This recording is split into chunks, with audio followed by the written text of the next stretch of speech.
మన ఇండియాలో ఎలా అయితే ఎన్ఎంసి నేషనల్ మెడికల్ కమిషన్ ఉందో సేమ్ అదేవిధంగా జార్జియాలో NCEQE అని ఉంటుంది, national centre for education quality enhancement. It is a regulatory body for the MBBS in Georgia. ఈ NCEQE WFME ద్వారా రికగ్నైజ్డ్ రెగ్యులేటరీ బాడీ. అంటే ఈ WFME రికగ్నేషన్ వల్ల ఏమొస్తుంది అని అంటే ప్రపంచం మొత్తం డిగ్రీ వ్యాలిడ్. WFME గుర్తింపు దీనికి ఉంటే ఇది ఇంపార్టెంట్. WFME అప్రూవల్ లేని రెగ్యులేటరీ బాడీలో మీరు చదువుకుంటే that degree is not valid for any other countries. మీరు ఏ కంట్రీలో చదువుకుంటే అదే కంట్రీలో సెట్ అయిపోవాల్సిందే. And the second thing is country very safest country, third safest country. Education point of వ్యూలో purely American standard of education అందిస్తున్న దేశం Georgia. Rerouting from Georgia to US.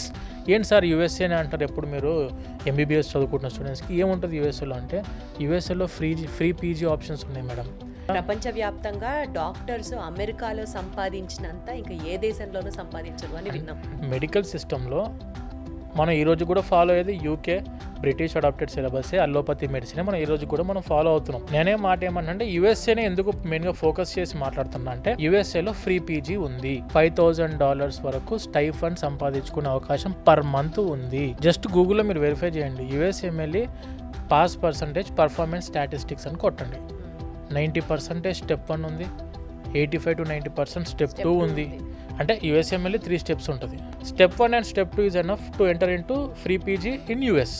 Step 1 అనేది బేసిక్ సైన్సెస్ మీద, వాళ్ళ థర్డ్ ఫౌండేషన్ కోర్సెస్ మీద ఉంటుంది మొత్తము. Step 2 వచ్చేసరికి క్లినికల్ నాలెడ్జ్ మీద ఉంటుంది. ఇది స్టెప్ 1 వచ్చేసి pass or fail examination just. Step 2 అనేది మీకు క్లినికల్ నాలెడ్జ్ మీద ఎగ్జామినేషన్ ఉంటుంది. ఇవి రెండు పాస్ అయిన student directly they can go for USA free PG. దాని మధ్యలో ఒక NRMP అనే ప్రోగ్రామ్, ఎలా అయితే మనకు ఇండియాలో కౌన్సిలింగ్కి వెళ్తాం కదా మనము, అలా అదే విధంగా NRMP ప్రోగ్రామ్కి వెళ్ళాల్సి ఉంటుంది. దాన్ని నేషనల్ రెసిడెన్సీ మ్యాచింగ్ ప్రోగ్రామ్ అంటారు.